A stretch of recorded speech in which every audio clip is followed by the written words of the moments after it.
Bueno, hablando de ese pensamiento, su padre decía cuando le preguntaban cuál era su doctrina, que su doctrina era el Perú. Así es. ¿Y cuál es la suya? Bueno, en gran medida el Perú como doctrina sigue siendo válido.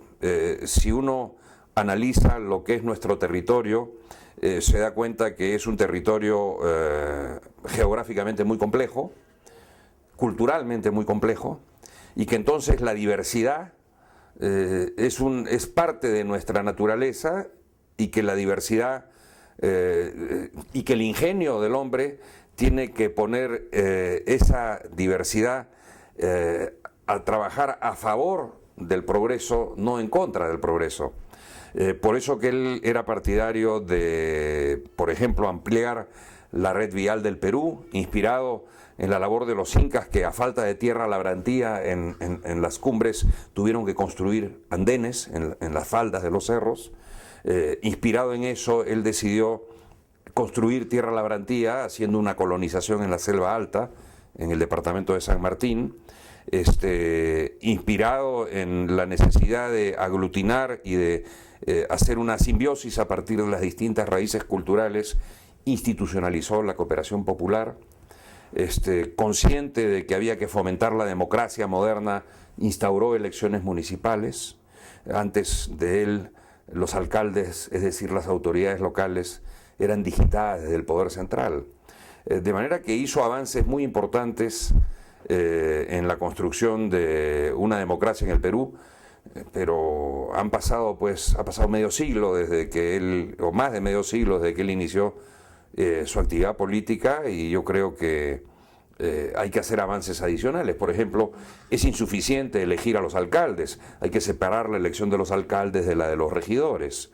Hay que reimpulsar la cooperación popular, que ahora está totalmente abandonada y que es muy importante. Pero volviendo a lo que usted postula, yendo al mapa, como decías, como solía decir Fernando Belaunde, ¿en qué parte del espectro político se ubica usted? Bueno, mi padre decidió en el año 89 u 88 hacer un esfuerzo de unificación fundamentalmente de dos fuerzas, Acción Popular y el Movimiento Libertad de Mario Vargas Llosa.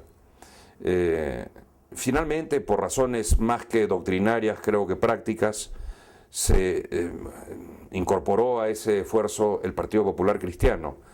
Pero yo rescato del Fredemo el aporte no solamente del Perú como doctrina, que es esa visión integradora del Perú, sino el aporte también de la liberalización que proponía Vargas Llosa, que era una liberalización integral. Los principios liberales, por supuesto, no son lo mismo que la economía neoliberal, que muchos se confunden. No, estamos hablando de digamos, el combo de la libertad. ¿Por qué un combo? Porque libertad económica sin libertad política es una situación muy peligrosa, es la que estamos padeciendo actualmente.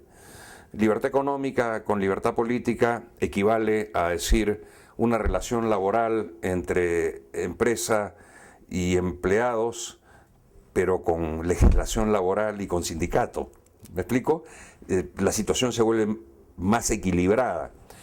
A nivel de sociedad, si hay libertad económica pero no hay libertad política, entonces las probabilidades de abuso de parte de quienes tienen poder económico es muy grande. Y por eso yo creo que al Perú lo que le falta no es restringir la libertad económica para igualarla con la falta de libertad política, sino incrementar la libertad política. Pero la libertad económica, tal como la venimos viviendo hasta ahora, no garantiza justicia, equidad, inclusión. Porque no está acompasada de libertad política. Por eso decía así el paralelismo con la empresa, ¿no? Con legislación laboral que protege la parte débil de la relación, con sindicato que protege la parte débil de la relación, entonces la situación se vuelve más equilibrada. Lo que yo creo es que el Perú necesita más libertad política. ¿Qué quiero decir con esto? Las autoridades responden a los grupos de poder económico más que a los intereses de la ciudadanía. Entonces, ¿qué hay que hacer? Hay que empoderar al ciudadano para que tenga mayor control sobre sus autoridades. Por ejemplo, nosotros pensamos que el mandato parlamentario debiera reducirse a 2 años y medio para que a mitad del periodo presidencial todo el Parlamento se renueve. En el caso de Arequipa, por ejemplo, el señor Gutiérrez ya no estaría de parlamentario y seguramente muchos de los otros parlamentarios por Arequipa hace 2 años que estarían en sus casas. Una medida de ese tipo lo que hace es empodera al ciudadano y limita el poder del político. Si encima construimos distritos electorales distintos a los actuales para que Arequipa siga eligiendo a los 6 que elige, pero eligiendo de repente Cerro Colorado con Caima un distrito electoral para elegir a uno. ¿A cuál? Bueno, al que gana las elecciones en ese distrito electoral conformado por 2 distritos políticos, Caima y Cerro Colorado, y así sucesivamente hasta cubrir el departamento completo. Entonces, de esa manera, como sucede en Estados Unidos, ¿no?, que son distritos uninominales, así se llaman, de esa manera el ciudadano sabe quién es su representante y el representante sabe a quién rendirle cuentas. Entonces, un sistema de ese tipo implica quitarle poder al político, empoderar al ciudadano. Si en adición a eso se permite la reelección solo por el mismo distrito electoral que a uno lo encumbró, entonces no van a haber esas personas que salen electas por Puno y después se mudan a ser electas por Lima, a buscar incautos en Lima, porque ya defraudaron a sus electores originarios, que son los que los impulsaron, los que los pusieron en la prensa, etcétera. Y a propósito de eso, ¿cuál es su visión sobre la descentralización que el país, el interior del país, aún espera sobre el papel de los gobiernos regionales? Bueno, mi crítica a los gobiernos regionales es que replican el centralismo del gobierno central, porque a pocos años de la independencia, un sacerdote jesuita muy interesante que se llamó Joaquín Larriba, es un pequeño verso que seguramente usted conoce: cuando de España las trabas en Ayacucho rompimos, otra cosa más no hicimos que cambiar mocos por babas, ¿no? Y bueno, continúa explicando cómo pasamos del poder de don Fernando VII, monarca Borbón, al poder de don Simón Bolívar, que era prácticamente un monarca. Si usted ve cómo fue la independencia en los Estados Unidos, se percatará que es la población que decide romper con el rey de Inglaterra y dice, pero no vamos a romper con el rey de Inglaterra para poner un reyesuelo local, vamos a hacer un sistema en el que nosotros seamos ciudadanos y controlemos a las autoridades. ¿Cómo hacemos eso en el Perú? Eso no se ha hecho en el Perú, y eso es lo que hay que hacer en el Perú. Hay que hacerlo mediante la reducción del mandato parlamentario, mediante la elección de los parlamentarios con un método distinto al actual, mediante la separación del alcalde y de sus regidores a nivel distrital, de manera tal que toda la comunidad esté representada en el Consejo Distrital. Ese alcalde así electo debe ser concejal del Consejo Provincial, de manera tal que el alcalde provincial tenga pues que consultar en Sachaca y en Hunter y en Yura, y no pueda decidir por sí solo a su antojo los destinos de la provincia ni la distribución del presupuesto de obras públicas, por ejemplo, provinciales. La democracia hay que construirla de abajo para arriba. Si en el Perú usted dice, como digo yo frecuentemente, que la democracia debiera ser, como quería Abraham Lincoln, el gobierno del pueblo, por el pueblo y para el pueblo, acá lo consideran casi un subversivo, porque en el Perú nos hemos acostumbrado a que la democracia sea el gobierno de los políticos, por los políticos y para los políticos. Entonces, sí hay que hacer una revolución democratizadora, y qué mejor lugar que para tratar de iniciarla pacíficamente, por supuesto, desde esta ciudad, Arequipa, que es hija de volcanes y madre de revoluciones. Por supuesto, por mis abuelos, mi bisabuelo tuvo tierras por Aplao, Corire, por Huancarqui, zona que yo he recorrido muchísimo porque, como le expliqué, yo he sido geólogo de Orcopampa, de manera que he venido mucho de joven a Arequipa y también he trabajado algún tiempo en Carabalí, o sea que conozco bastante bien el departamento. Bueno, finalmente, para resumir un poco, ¿cuáles serían, si nos limitamos a 3 propuestas básicas que un eventual gobierno de adelante propone para el país? Aparte de la reforma política, que abarca no solamente el Parlamento, sino el municipio, nosotros proponemos un esfuerzo serio de infraestructura integradora, por eso nuestro símbolo es la carretera, Creemos que todas las capitales provinciales serranas deben de tener acceso carretero. En el caso de Arequipa faltan pocos kilómetros para Carabelí, he estado hace poco por ahí. En el caso de Cotahuasi es fundamental llevar el asfalto, una carpeta asfáltica, no digo una autopista, una carpeta asfáltica a Cotahuasi para atraer el turismo. Me parece que un ramal Andagua sería obvio por razones de belleza escenográfica, geográfica, para el Valle de los Volcanes. Eso que queremos hacer en todo el Perú. Coracora, capital de Parinacocha, no está unida con Puquio, que es capital de Lucanas en Ayacucho. Cutervo no está unido con Chiple, que es una población en la vía asfaltada Olmos Corral Quemado. Yo creo que con asfalto los productos de una serie de comarcas del interior del Perú van a poder llegar adecuadamente a los mercados a costo razonable. El transporte es uno de los problemas muy graves que hay en nuestro país para integrarnos entre nosotros.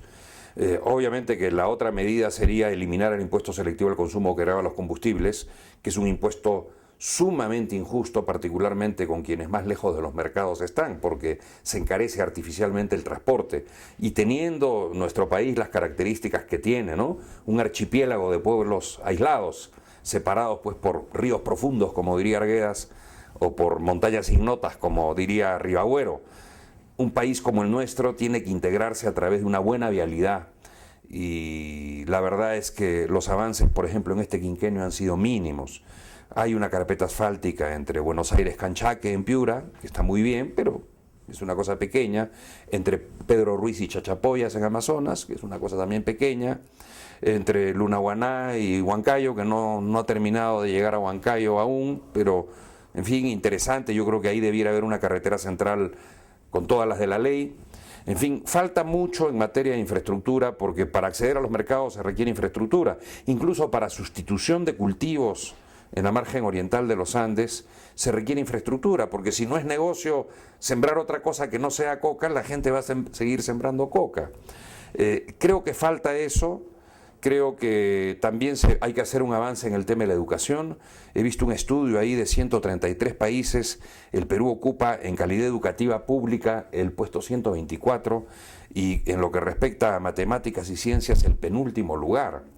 De manera que hay que hacer una revolución en la educación. Yo no atribuyo esa deficiencia a los maestros. Conocí hace muchos años a uno en una de las 10.000 escuelas unidocentes que hay en nuestro país, en el distrito de Tauría, y se llegaba a Tauría desde Pausa, en Ayacucho, a caballo, 9 horas, y encontré a este profesor que tuvo la gentileza de alojarme ahí, y ahí uno comprueba pues el padecimiento de esta gente, la situación en la que vive, la miseria que gana. He visto en Quío, que es un anexo del distrito de Caina, en Ambo, en Ayacucho, que los maestros se reúnen para hacer una chanchita, para reparar una gotera en un salón de clases en la escuela, porque el Estado no les da un presupuesto de mantención.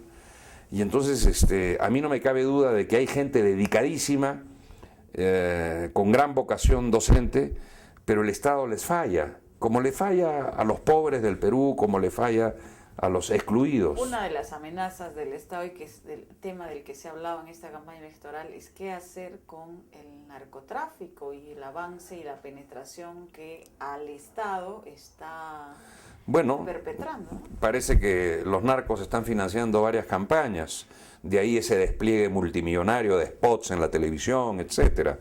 El hecho concreto es que en la actividad relacionada con el narcotráfico, el campesino que siembra hojas de coca no es millonario ni se está haciendo rico. De manera que para él sustituir cultivos no es un problema si es que existiera una actividad alternativa. Y para que exista una actividad alternativa lo que se necesita es una infraestructura adecuada. Mario Vargas Llosa propone liberalizar el... Bueno, él propone liberalizar el consumo, tengo entendido, ¿no? Pero tengo entendido que el consumo está liberalizado en el Perú, es decir, no hay prisión por pequeñas cantidades. Yo lo que creo es que hay que hacer un esfuerzo de sustitución de cultivos. Para eso hay que hacer que el Alto Guayaga sea una posibilidad económica desde el punto de vista del cacao, del café, del tabaco. Y para eso hay que construir una carretera de muy buena calidad entre Uchiza, San Pedro de Chonta, Huacrachuco, que es capital de la provincia de Leoncio Prado, si no me equivoco, en Huánuco. De ahí hay que llevar la carretera a Sihuas, a Chuquicara, en donde esté el asfalto, y de Chuquicara salir a Santa, es decir, muy cerca a Chimbote. Entonces, conectando la selva del Alto Guayaga con la costa, una ciudad importante de la costa como es Chimbote, puede haber un flujo comercial y actividades que hoy día no son negocio pasarían a ser negocio, y entonces podría dar la sustitución de cultivos. Yo creo que eso es mucho más efectivo, claro, es más trabajoso, pero es más efectivo que estar tratando de erradicar cultivos, porque la gente tiene que vivir. Muy bien. Bueno, muchas gracias. Gracias a usted.